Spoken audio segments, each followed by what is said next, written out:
Hello everyone, कैसे हैं आप सभी लोग। स्वागत है आप सभी का भरपूर इस नए विषय की सीरीज में, यानी कि विज्ञान की सीरीज में। क्लास 11th की एनसीईआरटी का हमारा ये 5th चैप्टर अभी चल रहा है। देन हमने इसमें पिछली 4 कक्षाएं ले चुके हैं। ये हमारा 5वां लेक्चर है। इस लेक्चर में हम देखेंगे फूल के बारे में। तो आइए बिना कुछ देरी किए हम अपने इस टॉपिक की शुरुआत करते हैं।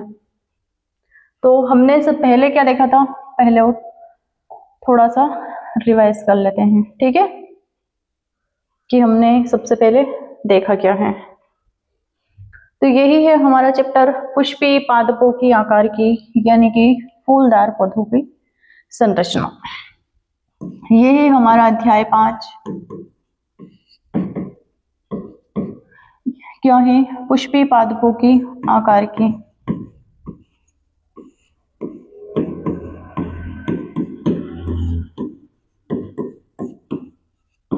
पुष्पी पादपों की आकार की।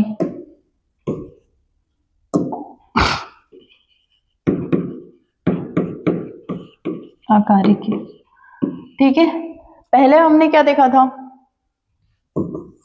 सबसे पहले हमने इसका देखा था परिचय, कि हमें पढ़ना क्या है, क्यों इसकी मॉर्फोलॉजी इंपॉर्टेंट होती है, ये सब हमने देख लिया था परिचय में। फिर हमने क्या देखा था? जड़ के बारे में देखा था, जड़ की संरचना।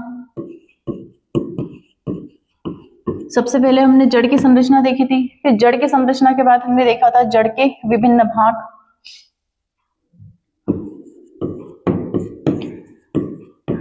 जड़ के भाग देखे थे। फिर क्या देखा था हमने? जड़ के प्रकार देखे थे।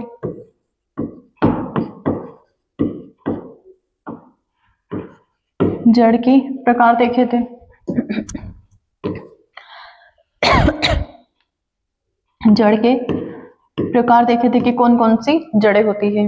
फिर जड़ों का महत्व देखा था, उनकी वो फूड स्टोरेज करती है या नहीं। फिर हमने यहाँ देखा था तने के बारे में, कि तना क्या होता है, जड़ तने में अंतर देखा था। फिर हमने तना देखा था, तने में हमने नॉर्मल अंतर देखा था सबसे पहले, कि जड़ और तने में अंतर क्या होता है। फिर तने का कार्य क्या होता है वो देखा था। तने की संरचना कैसे होती है वो देखा था, ठीक है। फिर उसके बाद हमने देखा था पत्ती के बारे में।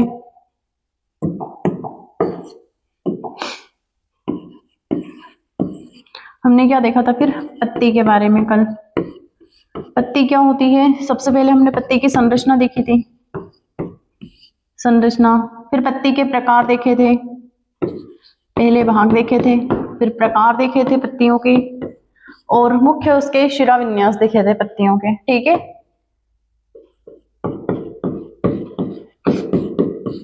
पत्तियों के शिरा विन्यास देखे थे। तो ये सब हमने देख लिया था, ठीक है। सबसे पहले हमने क्या देखा था इस चैप्टर 5 में? इसका परिचय देखा था, इंट्रोडक्शन देख लिया था। उसके बाद फिर हमने जड़ के बारे में पूरा डिटेल में देख लिया था, फिर तने के बारे में देखा था, फिर पत्ती के बारे में देखा था। आज हम देखेंगे फूल के बारे में। तो आइए बिना कुछ देरी किए हम इस टॉपिक की शुरुआत करते हैं कि फूल होता क्या है, ठीक है। फूल क्या है, इसे हम बिल्कुल आसान भाषा में समझेंगे। तो फूल क्या है? फूल पौधे का सबसे महत्वपूर्ण प्रजनन अंग होता है। जो फूल होता है वो क्या होता है? पौधे का सबसे महत्वपूर्ण प्रजनन अंग होता है। इसी फूल के आगे चलकर फल और बीज बनते हैं। अब ये जो फूल होता है, इसी फूल से आगे चलकर क्या बनते हैं? फल भी बनते हैं और बीज भी बनते हैं, ठीक है। यह पौधे का वह हिस्सा है जहां पर फूल जो होता है, वो पौधे का वह हिस्सा है जहां पर क्या होते हैं? इनके नर जननांग भी होते हैं। यानी कि जो नर जननांग का भाग होता है वो क्या होता है? पुंकेसर कहलाता है, जिसे हम क्या बोलते हैं? जायांग भी बोलते हैं। मादा का भाग क्या होता है? स्त्रीकेसर, ठीक है। दोनों मौजूद होते हैं फूल में। क्या होते हैं? ये दोनों मौजूद होते हैं, और मुख्यतः इनमें क्या होता है? लैंगिक प्रजनन होता है। किसमें? फूल में लैंगिक प्रजनन होता है। फूल कहाँ से बनता है? तो फूल जो होता है वो तने की चोटी से बनता है। जैसे कि ये कोई तना है, ठीक है, या इस तने से कोई शाखाएं निकल रही है। यहाँ पर एक तो होता है हमारा पर्णवृंत, और जो फूल हो जो होता है वो तने की मुख्य चोटी से निकलता है। ये शाखा है, यहां से फिर से एक शाखा में बढ़ गई ये वाली। अब यहाँ पर इसकी जो मुख्य चोटी होती है वहीं पर भी क्या बनता है? फूल बनता है, ठीक है। तो ये क्या होता है? तने की मुख्य चोटी से बनता है। शुरू में एक छोटी सी कली बनती है, बाद में वही कली फूल बन जाती है। स्टार्टिंग में ये छोटी सी कली बनती है यहाँ पर, और यही कली बाद में क्या फूल में रूपांतरित हो जाती है। ठीक है, तो फूल क्या है, तो फूल पौधों का सबसे महत्वपूर्ण प्रजनन अंग होता है। फूल होता कहाँ है पौधे में, तो तने के सबसे ऊपरी भाग में होता है, या फिर तने की चोटी पर होता है। शूट एपेक्स जो होती है तने की, वहां पर फूल बनता है। और सबसे पहले जो फूल बनता है वो कली में बनता है, फिर बाद में वही जो कली होती है वो फूल में रूपांतरित हो जाती है। अब क्या है, फूल के भी मुख्य 4 भाग होते हैं। कौन से होते हैं 4 भाग, देखते हैं। हर फूल में साधारण 4 चक्र होते हैं। फूल जो होते हैं उसमें मुख्यतः 4 भाग होते हैं, और प्रत्येक जो फूल होते हैं उसमें 4 चक्र होते हैं। पहला होता है पुष्प दल पुंज, जिसे हम क्या बोलते हैं, कैलिक्स बोलते हैं। दूसरा है हमारा करोला। पहला तो है हमारा दल पुंज, दूसरा है हमारा पुष्प दल पुंज। जो कैलिक्स होता है उसे हम क्या बोलते हैं, दल पुंज बोलते हैं। दूसरा है पुष्प दल पुंज यानी कि करोला। पहला भाग देखते हैं। यह फूल की सबसे बाहर की हरी पत्तियां होती है, इन्हें सेपल कहते हैं। कली बब के टूटने से बचती है, यानी कि ये वाला जो भाग होता है फूल का, ये वाला जो हरा कलर का भाग होता है, इसे हम क्या बोलते हैं, सेपल भी बोलते हैं, बाह्य दल भी बोलते हैं, और दल पुंज भी बोलते हैं। ये वाला जो बाह्य होता है ये क्या होता है, हमारा कैलिक्स कहलाता है। ये वाला कौन सा भाग होता है, ये होता है हमारा कैलिक्स। ठीक है, ये वाला भाग क्या होता है, कैलिक्स होता है। पुष्प दल पुंज अब क्या होता है समझते हैं। ये वाला भाग कैलिक्स क्यों दिया है, सबसे बाहर हरी पत्तियां होती है फूल में, इसे हम क्या बोलते हैं, दल पुंज या कैलिक्स कहते हैं। ये क्यों दिया है, कली बब के टूटने से बचाती है। ये जो कली होती है ये इसकी रक्षा करता है पूरी कली की, कहीं वो कली इस तने की जो चोटी होती है उस पर टूट ना जाए, उससे विभाजित ना हो जाए, अलग ना हो जाए, या फिर तने से वो टूट ना जाए। इस वजह से ये स्ट्रक्चर उसमें दिया जाता है, इस पूरी कली की रक्षा करने के लिए, या फिर फूल का बाह्य अंग होता है क्या, कैलिक्स। अब देखते हैं दल पुंज क्या होता है। यह फूल की रंग बिरंगी पंखुड़ियां होती है। जो करोला होता है ये क्या होती है, जो फूल की पंखुड़ियां दिखाई देती है ये वाली और ये वाली, ये क्या होती है, दल पुंज होती है। ठीक है, एक ही फूल में पूरी स्ट्रक्चर समझा दिया गया है, इसमें कहाँ पर अंडाशय है। हम एक नया फूल बनाकर देखेंगे कौन सा कैलिक्स, कौन सा करोला, कौन सा जायंग पुमंग होता है। ठीक है, तो ये फूल की रंग बिरंगी पंखुड़ियां होती है।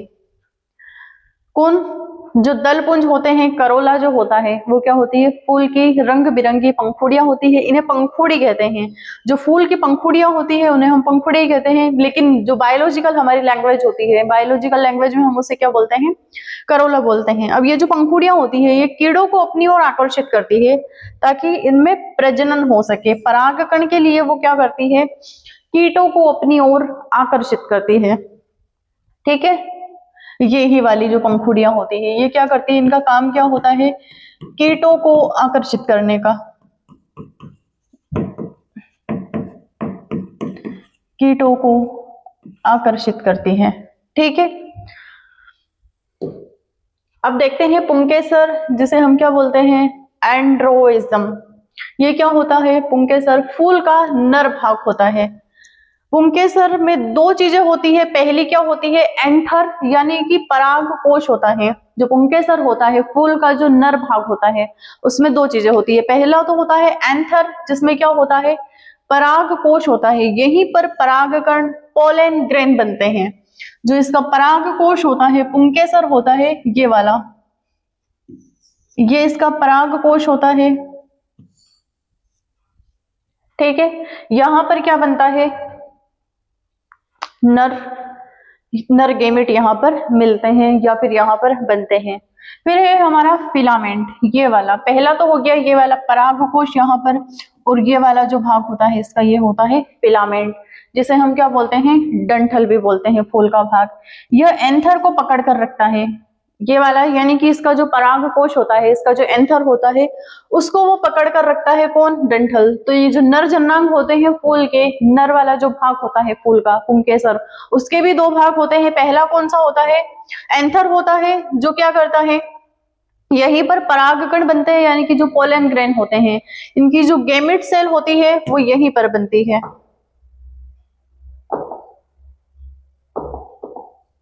इनकी जो गेमेट सेल होती है फूल की वो यहीं पर बनती है, और यहीं पर परागकण यानी कि पोलन ग्रेन बनते हैं। ये हो क्या रहा है आज? जो फिलामेंट होता है वो क्या करता है, डेंटल होता है, वो एंथर को पकड़े रखता है, और यही एंथर को पकड़ कर रखता है, ये वाला हिस्सा। तो ये तो हो गया पुंकेसर। अब स्त्री केसर यानी कि जाइनोजियम में क्या होता है, फूल का मादा वाला भाग होता है स्त्री केसर वाला। इसमें 3 भाग होते हैं, कौन कौन से होते हैं? पहला होता है स्टिग्मा यानी कि बल्क, दूसरा होता है ऊपर का चिपचिपा हिस्सा होता है।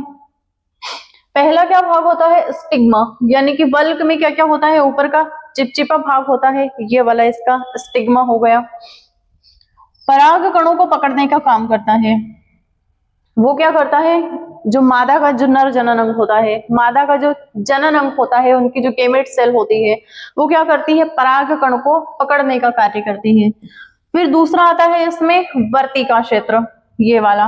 पहला तो क्या हो गया इसका, ये वाला भाग हो गया जिसे हम क्या बोलते हैं, बल्क बोलते हैं या स्टिग्मा बोलते हैं। ये कैसा होता है, एक चिपचिपा होता है जो क्या करता है, पराग कण को पकड़ कर रखता है। ये क्या करता है, पराग कण को पकड़ कर रखता है, पकड़ कर रखता है, ठीक है। अब ये क्या करता है, ऊपर का चिपचिपा हिस्सा होता है जो पराग कण को पकड़ कर रखता है। फिर दूसरा होता है हमारा वर्तिका क्षेत्र, ये वाला है इसका वर्तिका क्षेत्र। ये क्या करता है, स्टिग्मा और ओवरी को जोड़ता है। ये तो इसका हो गया स्टिग्मा, जिसे हम क्या बोलते हैं, वर्तिकाग्र भी बोलते हैं। ये इसकी ओवरी है, ठीक है। ये वाला जो भाग होता है इसका स्टिग्मा होता है, ये ही क्या करता है, परागकण को पकड़ कर रखता है। और ये जो वर्तिका क्षेत्र होता है जिसे हम क्या बोलते हैं, स्टाइल, ये इसकी ओवरी और इस स्टिग्मा को जोड़ता है और बीच में रहता है, ठीक है। अब दूसरा है हमारा अंडाशय। ये क्या करता है, फूल का सबसे महत्वपूर्ण भाग होता है, यानी कि जो स्त्री केसर होता है जिसे हम क्या बोलते हैं, जायांग बोलते हैं। पुमंग किसे बोलते हैं, फूल का नर वाला भाग, जिसे हम पुंकेसर भी बोलते हैं, पुमंग भी बोलते हैं, ठीक है। फूल का सबसे महत्वपूर्ण भाग होता है, इसमें अंडाणु ओव्यूल होते हैं। ये वाला जो सबसे महत्वपूर्ण भाग होता है अंडाशय, इसमें क्या होता है, ये ओवरी होती है फूल की, इसमें ओवा बनते हैं, आगे चलकर यही फल बनते हैं। फूल का जो अंडाशय वाला जो भाग होता है यही क्या होता है, फल बनता है, ठीक है। तो जो स्त्री केसर है जिसे हम जायांग भी बोलते हैं, उसमें क्या क्या होते हैं, उसमें मुख्यतः 3 भाग होते हैं। पहला तो होता है इनका बल्क, जिसे हम क्या बोलते हैं, वर्तिकाग्र भी बोलते हैं। इसे हम क्या बोलते हैं, वर्तिकाग्र क्षेत्र भी बोलते हैं, जहां पर क्या होता है, ये एक चिपचिपा हिस्सा होता है, जैसे ही पराग कण आते हैं तो वो पराग कण को पकड़े रखता है। फिर दूसरा क्या है इसका, वर्तिका क्षेत्र हो गया, स्टाइल। ये क्या करता है, इसकी ओवरी और वर्तिकाग्र को पकड़े रखता है, यानी कि अंडाशय और वर्तिकाग्र को वो पकड़े रखता है या फिर जोड़ता है। स्टिग्मा और ओवरी को जोड़ते रखता है, इसे हम क्या बोलते हैं, वर्तिकाग्र को स्टिग्मा भी बोलते हैं। फिर ओवरी फूल का सबसे महत्वपूर्ण हिस्सा होता है जहां पर ओवम बनते हैं, और इन्हीं अंडाणु से, इन्हीं ओवा से बीज का, फल का निर्माण होता है, ठीक है। तो ये हो गए फूल के भाग। ये फूल के कौन कौन से भाग होते हैं, फूल के अंदर कौन कौन से भाग होते हैं। तो पहला क्या होता है हमारा, कैलिक्स होता है, जो कली के बाहर हरे कलर की संरचना मिलती है, वो कली की रक्षा करता है। फिर होता है करोला, जो फूल की पंखुड़ियां होती है, परागकण को आकर्षित कर, परागकण के लिए कीटों को आकर्षित करती है। फिर है पुमंग, पुंकेसर या फिर फूल का नर वाला भाग। उसमें 2 भाग होते हैं। पहला तो होता है इसमें एंथर, जिसमें क्या होते हैं, परागकण बनते हैं। फिर दूसरा होता है डंठल, जो एंथर को पकड़े हुए रखता है, ये देखा था। फिर हमने देखा था स्त्री केसर, जिसे हम क्या बोलते हैं, जायांग भी बोलते हैं। उसमें क्या होता है, जायांग में उसके भी 3 भाग होते हैं। पहला होता है इनका स्टिग्मा, जिसे हम क्या बोलते हैं, वर्तिकाग्र भी बोलते हैं। वो क्या करता है, चिपचिपा होता है और कीटों को आकर्षित करने के लिए अपना मुंह खोले रखता है, ठीक है, पराग कणों को पकड़ने का काम करता है। दूसरा है इसका स्टाइल यानी कि वर्तिका। ये वर्तिका का क्या कार्य होता है, स्टिग्मा और ओवरी दोनों को जोड़े रखता है। फिर है तीसरा भाग सबसे महत्वपूर्ण फूल का अंडाशय, जिसे हम क्या बोलते हैं, ओवरी। उसमें यहीं पर तो ओवम बनते हैं फूल के, और इन्हीं ओवम से क्या होता है, इन्हीं ये जो अंडाणु बनते हैं इनसे ही क्या होता है, एक फल का और बीज का निर्माण होता है। ये हमने देखा है अभी तक। अब हम देखते हैं फूल के दो प्रकार, ठीक है। वो जो चार होते हैं वो फूल के भाग होते हैं, ये जो होते हैं ये फूल के प्रकार देखेंगे, ठीक है। पहला क्या है, द्विलिंगी बाइसेक्सुअल फ्लावर, जिसमें एक ही फूल में नर और मादा दोनों भाग होते हैं, जैसे कि सरसों और गुड़हल का फूल। जो सरसों और गुड़हल का जो फूल होता है उसमें एक ही फूल में दो भाग होते हैं, नर और मादा दोनों के भाग हो जाते हैं, वो क्या होते हैं, द्विलिंगी फूल होते हैं। सरसों सबसे अच्छा, सरसों और गुड़हल का फूल। एक लिंगी फूल में क्या होते हैं, यूनिसेक्सुअल फ्लावर में अलग अलग फूलों में नर और मादा के भाग होते हैं, जैसे कि पपीता, खीरा और लौकी के जो फूल होते हैं उनमें अलग अलग फूल होते हैं, अलग अलग प्रकार के फूल होते हैं। नर जिसमें नर भाग मिलता है फूल का, वो भाग अलग, वो फूल अलग होता है पूरा। जिसमें मादा का अंग मिलता है वो फूल इसमें अलग होता है। कौन कौन से फूल होते हैं वो, पपीता, खीरा और लौकी। और जो बाइसेक्सुअल होते हैं, द्विलिंगी जो होते हैं, उसमें क्या होता है, एक ही फूल में नर और मादा दोनों के भाग होते हैं। कौन कौन से फूल होते हैं वो, गुड़हल और सरसों के। अब देखते हैं फूल की सिमेट्री क्या होती है। तो इसका मतलब यह है कि फूल को काटने पर वह दो तरफ समान दिखता है या नहीं। सिमेट्री का मतलब तो सभी को पता है कि किसी भी वस्तु या फिर किसी जीव को, किसी लकड़ी को, किसी भी अंग को दो भागों में डिवाइड करते हैं तो वो दो भागों में डिवाइड होती है या नहीं। तो सबसे पहले तो इसमें होती है बहुसम्मिति। ये क्या होती है, कई दिशाओं में काटने पर दोनों हिस्से समान होते हैं। अब जैसे कि गुड़हल का और सरसों का एक ऐसा फूल है जिसे हम कई दिशाओं में काटते हैं फिर भी उनके जो भाग होते हैं वो समान होते हैं, जैसे कि गुड़हल और सरसों। अब द्विसिमेट्री क्या होती है, जाइगोमॉर्फिक। केवल एक ही दिशा में काटते तो समान होते हैं मटर और गुलमोहर का फूल। इनमें क्या होती है, केवल एक ही दिशा में हम काटते हैं तो इनके दो भागों में ये बराबर बैठ जाती है। तो सबसे पहले हमने फूल के प्रकार भी देख लिए। अब हम कल देखेंगे फूल के अंडाशय की स्थिति, कि फूल का अंडाशय होता कैसा है। फिर हम देखेंगे बीजांडन्यास फूल में ही, फिर फूल का महत्व देखेंगे, ठीक है। तो सबसे पहले हमने देखा था फूल का परिचय, कि फूल होता क्या है। फिर हमने देखे थे फूल के भाग। तो आज के लिए इतना ही। क्लास को देखते रहिएगा, पढ़ते रहिएगा। बाय, गुड डे, धन्यवाद।